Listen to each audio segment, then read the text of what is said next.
कैसी रही रात? गुड मॉर्निंग आशीष। और रात ठीक रही, डाउ जोन्स के लिए तो अच्छी रही और मिले जुले संकेत जैसे आपने कहा, क्योंकि डाउ जोन्स ने तो अपने मंगलवार के सारे लॉसेस रिकवर कर लिए, S&P 500 ने भी लगभग अपने सारे लॉसेस रिकवर कर लिए, पर नैस्डैक ने अंडर परफॉर्म करा।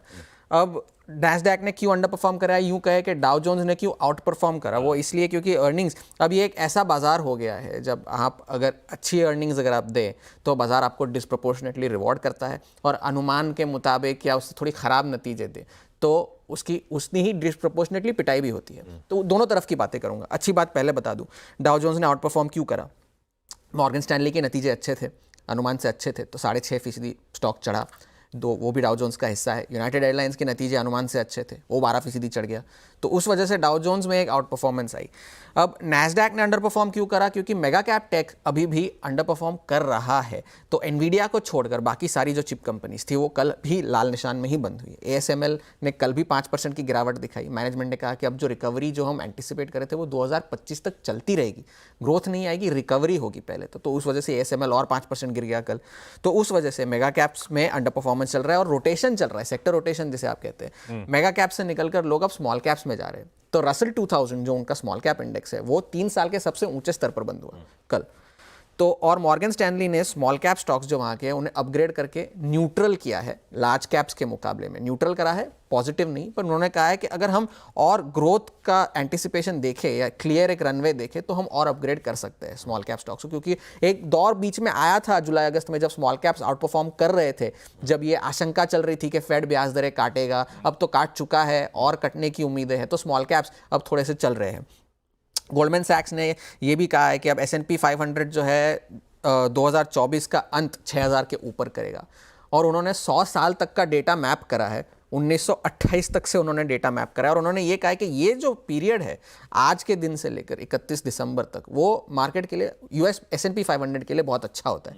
औसतन आज से लेकर 31 दिसंबर तक S&P 500 5% की बढ़त दिखाता है, और चुनावी साल में आप सोचेंगे कि थोड़ी सी वॉलेटिलिटी होगी, थोड़ी सी गड़बड़ होगी, लेकिन नहीं, S&P 500 चुनावी साल में और अच्छा करता है। तो मीडियन अगर औसतन रिटर्न देखे इस आज से लेकर 31 दिसंबर तक तो वो 7% है। तो अगर वो 7% के रिटर्न देखे तो S&P 500 का लक्ष्य निकल कर आता है कुछ 6300 के आसपास साल के अंत तक। तो एक बुलिश कॉमेंट्री। वहाँ पर एक स्टैनली ड्रंकमिलर जो कि एक बड़े निवेशक है, वहाँ के बिलियनर है, उन्होंने भी एक बड़ी बात कह दी कल। उन्होंने ये कहा कि जिस तरह से बाजार चल रहे हैं वो डोनाल्ड ट्रंप की जीत को प्राइस इन कर रहे हैं अगले महीने चुनाव में। चल क्या रहा है वहाँ, इक्वेशन है कैसी? 50-50 चल रहा है अभी भी। कांटे की टक्कर तो कांटे की है, कभी वो निकल जाते हैं आगे, कभी कमला हैरिस आगे निकल जाती है, तो जिसे कहते हैं it will go down to the wire. शायद इस तरह का चुनाव हो, मगर रुझान और नतीजे हर बार एक तरह की तस्वीर नहीं दिखाते, तो हम उस पर ज़्यादा भरोसा ना करें। पर स्टैनली ड्रंकमिलर ने ऐसा क्यों कहा? उन्होंने इसलिए कहा, उन्होंने कहा आप बैंकिंग स्टॉक्स देख लीजिए, आप क्रिप्टो देख लीजिए, तो उस वजह से आपको पता चलेगा। आप स्क्रीन पर देखिए, Morgan Stanley, Wells Fargo, Citigroup, Goldman सैक्स, बोफा, JP मॉर्गन, ये अमेरिका के 6 सबसे बड़े बैंक्स हैं। ये इनके एक महीने के रिटर्न्स हैं 8% से 20% तक चल चुके हैं ये एक महीने में। अब ये ऐसे कोई छुटपुट बैंक्स नहीं है जिनमें फ्लोट नहीं है इस वजह से चल गए, ये बहुत बड़े बैंक्स हैं। अगर HDFC बैंक 20% चल जाए तो आप सोचिए एक महीने में तो किस तरह का हाल होगा निफ्टी का।